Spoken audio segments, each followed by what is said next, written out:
What's up, guys? Crypto Muser here with your daily news and analysis in the crypto markets. Now, today, before my video, I want to give a heads up. I will be touching on some subjects that can get political at times. There's some world events out there that need to be covered for sure, and have a lot to do with cryptocurrency. So, just giving a warning, basically.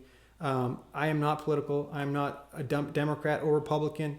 I honestly think that the two-party system is a terrible system. It keeps us divided and distracted.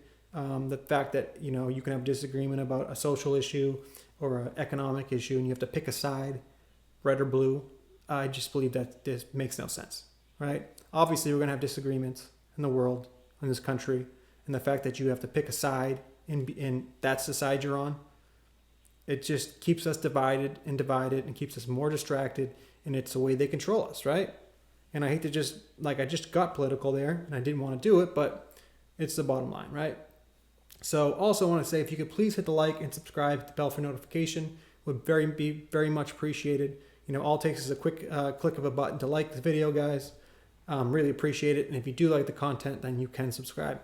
Let's get into the video though. So lo and behold, this is CNBC, Bitcoin and Ether rise as Ukraine-Russia tensions appear to ease. Now, this news narrative that I've been seeing the last couple of weeks about this Ukraine-Russia tension and Russia invading Ukraine, I just never bought into this, right? It's just the typical fear-mongering in this country and around the world where they're trying to, control us with the power they have. And, they've been using this scare tactic for years, right? And if you look at the last 2 years with the current events, obviously they've been using it pretty well. They control the average person with fear, and it's been working for years. But the fact that they keep saying that, this news narrative is what controlled the markets. Like anybody, like my boy Crypto Lifer or any, chart analyst out there will say, show me the chart and I'll show you the news, right? So let's look at Bitcoin, right? This is the daily chart. Anybody that knows anything about TA can see there's a bunch of bullish patterns right here, and that it looked like Bitcoin was going to go up anyway, right? We have an inverted head and shoulder, right? Shoulder, head, shoulder. We have a cup and handle, cup, handle. We have a bull flag, or you can call it a falling wedge. We have 4 bullish patterns in one, basically, right? Anybody could have looked at that chart and said, it looks like Bitcoin's going to go up. And lo and behold, it did. And then what did they try to say? Oh, the news narrative is what moved the markets. If you look back in history, you could always pinpoint a time in the charts where a news story would come in, and you could even call it. You could look at a chart and be like, "Look at this. This looks pretty bullish." You'll probably see a news story come in with some bullish news, and they'll probably try to say that it's all excuse me, it all has to do with that news story. And it's like we live in a simulation at times, guys. When the charts are down, you'll see the negative news. When the charts are up, you'll see the positive news. And they coincide with each other like clockwork, guys. It's unbelievable. It really is. But just wanted to point that out, and that, don't pay attention to the news narratives out there, guys. They're just trying to control you. It's mostly fear-based. If you stick to the charts, you're usually going to be okay, right? So let's move on to the news of the day. So this is when it gets a little touchy, guys. So how am I going to approach this? Anybody that's been following this protests at the border here, you can dislike or like what's been going on with the protests, but you have to agree that what the Canadian government just did is the most undemocratic thing that I've ever seen. For a leader in democracy like Canada to do this, I'm in awe. I think most people are in awe of what they saw. They're freezing accounts. So they're freezing bank accounts, or even crypto funds or crowdfunding platforms that have like $8 million, $6 million in these crowdfunding platforms, and they're seizing that money. Like, this is what you see in Russia or China, not in a leading democracy like Canada. And I must say, like I said, I didn't want to get political, but Canada's been doing some bad stuff, man. And it, like I said, I didn't want to get political, but anybody can see that this is not going to end well for these countries. Like, how do they think this is okay? The fact that this is like, and this says what Blockwork says here, this is one of the best Bitcoin advertisements ever created. And that couldn't be more true, right? The fact that they're trying to control this money and control the currency and control people's money, that's like the main reason why I got into crypto. It's the main reason why Bitcoin was created in the first place, is to have a decentralized cryptocurrency that can't be controlled by governments or the powers that be.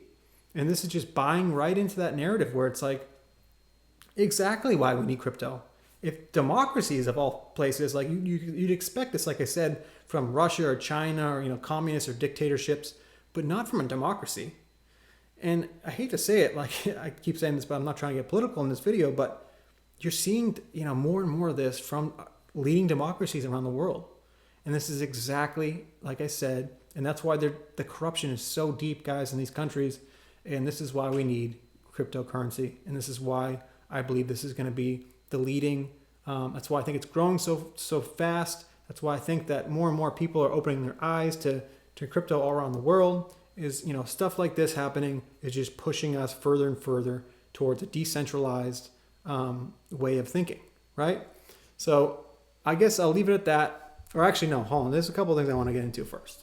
I saw this video. I'm not the biggest fan of Fox News. I don't watch. I hate CNN, hate Fox News, really hate all the mainstream media outlets. But I saw this video, and this is put up by Jeff ISOXRP, and he says, media and government trying to criminalize crypto can't block or stop blockchain. So I saw this, and it just had to share because, like I said, as much as I don't agree with Fox News or Tucker Carlson or most of the time, he's pretty spot on with this video. So let's watch this video and then we'll talk about it after. There will be consequences for these actions, and they will be severe. We've already started by going after the money funding the illegal occupation.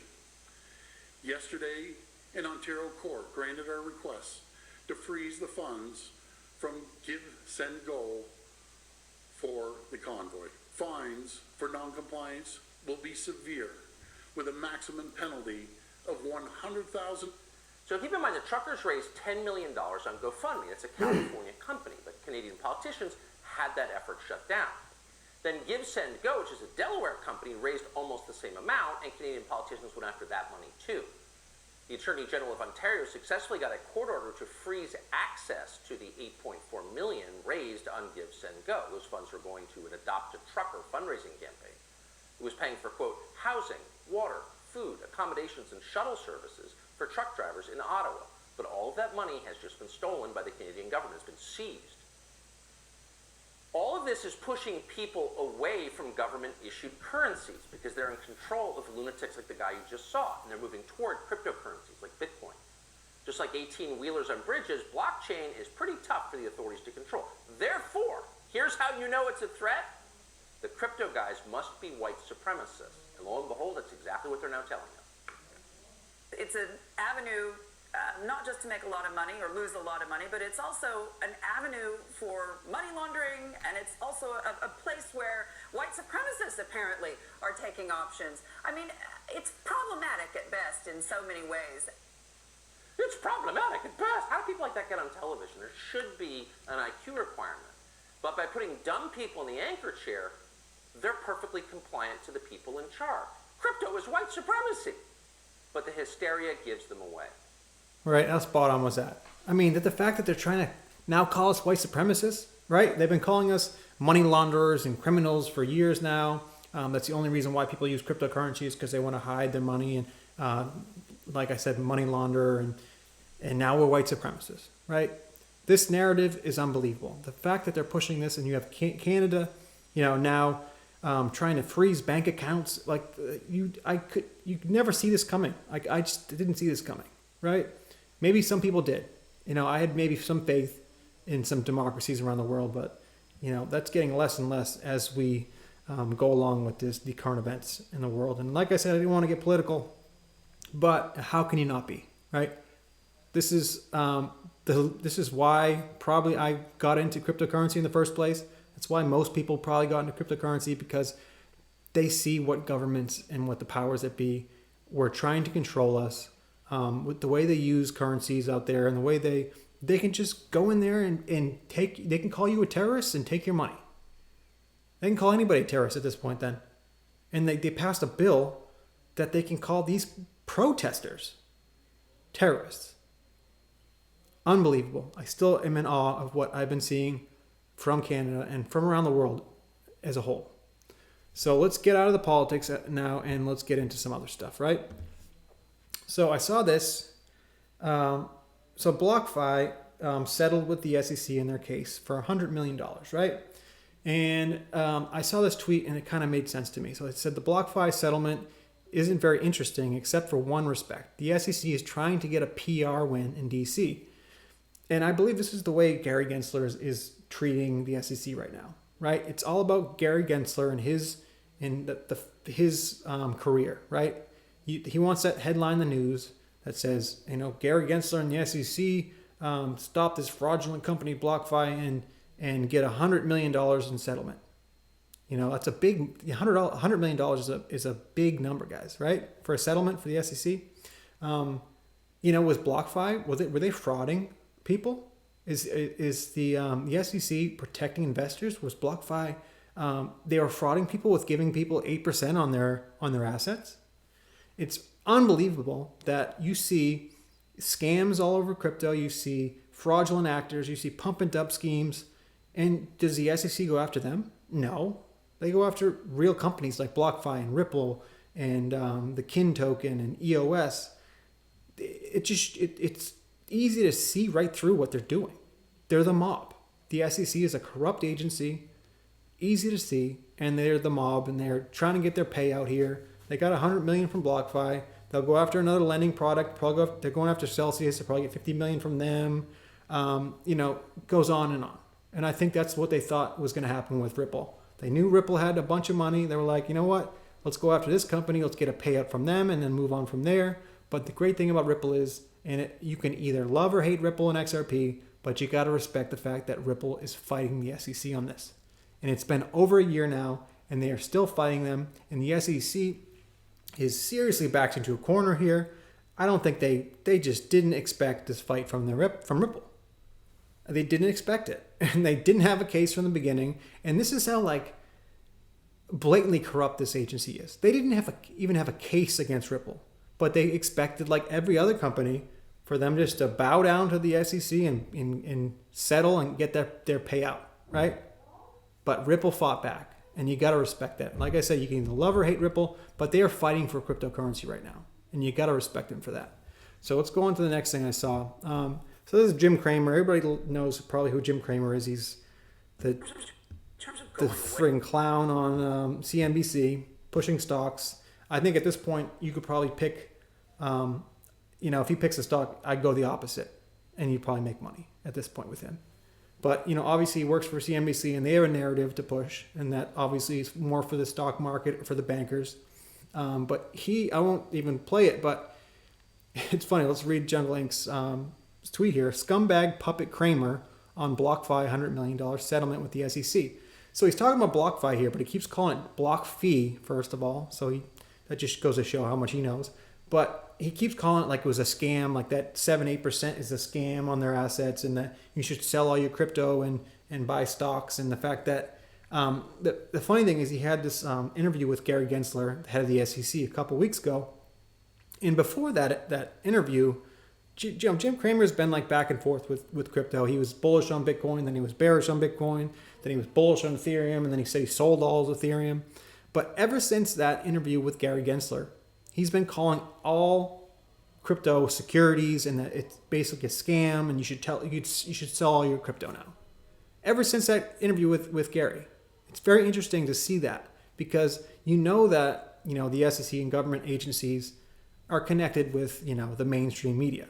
So the fact that you see now Jim Cramer going this way with calling all crypto securities and saying that you should sell all your crypto just shows they are afraid of this, guys. They know this is happening, and they are afraid of this technology because it takes money out of their pockets, right? So let's get into this a little more. So John Deaton posted this. John Deaton is the XRP community member attorney that is representing 65,000 XRP holders against the SEC. He tweeted this out. He said, when I filed a writ of mandamus versus the SEC, one of the prayers for relief I asked for was if there was a fine, settlement, or judgment levied against Ripple, the money would go to XRP holders, not the SEC or black hole known as the Treasury. What about the $100 million from BlockFi?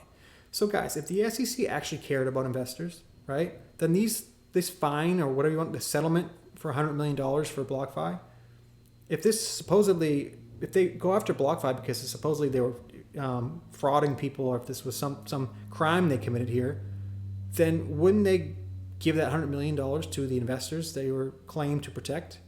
And with the Ripple case, if they're going after Ripple saying that, they're protecting investors, the reason why they're going after Ripple is because, Ripple's been frauding XRP holders thinking that they're in a contract with Ripple. So if they get a huge settlement from Ripple in this case, shouldn't that go to XRP holders? It will not, because they don't care about investors, guys. Like I said before, if they actually cared about investors, they'd go after the bad actors, the actual bad actors in this space, like the scammers, the pump and dump schemes, and anybody who's been involved in crypto for more than a day, you see scams all over the place. You know someone that's been hacked or scammed. And does anybody go after these people? No. The SEC they act like they don't even exist. They go after real companies, US companies like Ripple. They go after EOS. They go after BlockFi, and they want their payout. Like I said, corrupt government agency. They want their payout. They are the mob.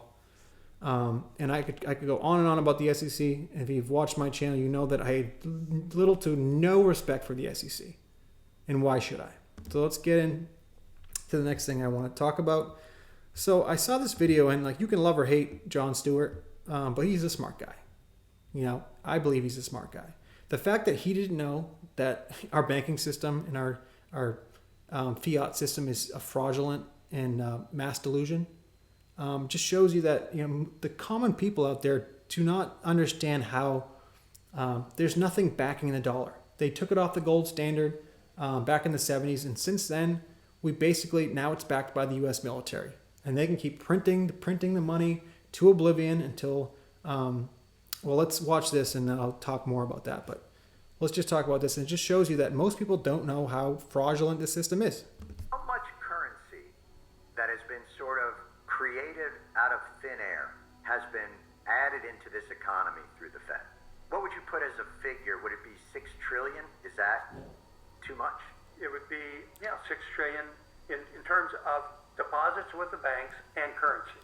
Be 6 to 7 trillion. Okay. That they're just injecting into it sort of out of nothing. Out of nothing. They're the central bank of the United States. No, Oh my think about God. it. It's just another form of government debt. Am I making sense? It makes sense in the make-believe world of Conjuring. Like, there is a certain part of this that all feels like a mirage to some extent. Do you know what I mean? It all Yeah, seems sort of yeah. fake. Well, it's a fiduciary system. It's all Right. faith-based. Right? Oh my Lord! Yes, you got to have confidence in that currency, in that dollar, because there's nothing backing. There's no gold backing. So it. it's in some ways it's a mass delusion. Well, That's exactly what it is. It's a mass delusion. The fact that this dollar is backed by nothing, and they can keep printing it he just said, $6 to $7 trillion, guys. $6 to $7 trillion printed in just the last 2 years, or even year and a half. I mean, I made a video the other day about the current debt in this country is at $30 trillion, guys. $30 trillion. Do you realize how big of a number that is? The fact that they think they can keep printing money and this is going to be okay, this is going to end badly. And I know I said this in a couple videos in the past, but this might seem like a conspiracy theory. I know you probably hear it out there, but the Great Reset, right? There's no way, and the powers that be have to know that at some point this debt is going to be so overwhelming that they're going to have to do something to reset this system they have in place right now, because it's a fraudulent system. It is backed by nothing. It will end badly, And I hate to say it, but usually what happens in all this is the average investor or the average person gets wrecked. And if you look back at the Depression, at that crash, it was the average American that got hurt the most, right? It was the insiders, the rich people, the mega rich out there today are probably the ones that were the insiders back during the Depression, right? All that, the family money that are billionaires now probably made it in that Depression, right? Because, if you had money on the sidelines during that Depression, you were buying up all those cheap assets, you're doing pretty well for yourself. Your family's doing pretty well for themselves now, aren't they? But the average American got wrecked, absolutely wrecked. They lost their homes, they lost their pensions, they lost everything, right? They got thrown in the streets, basically. And, I hate to say it, but I don't want to get down on like a depressing view on this, but people will get wrecked during this next crash, guys, because most people that have been either in crypto or been looking into this, they know it's happening. They know it's going to happen sometime down the line. They don't know when, because the government will just keep printing money, but at some point it will all come crashing down on them, and they know it.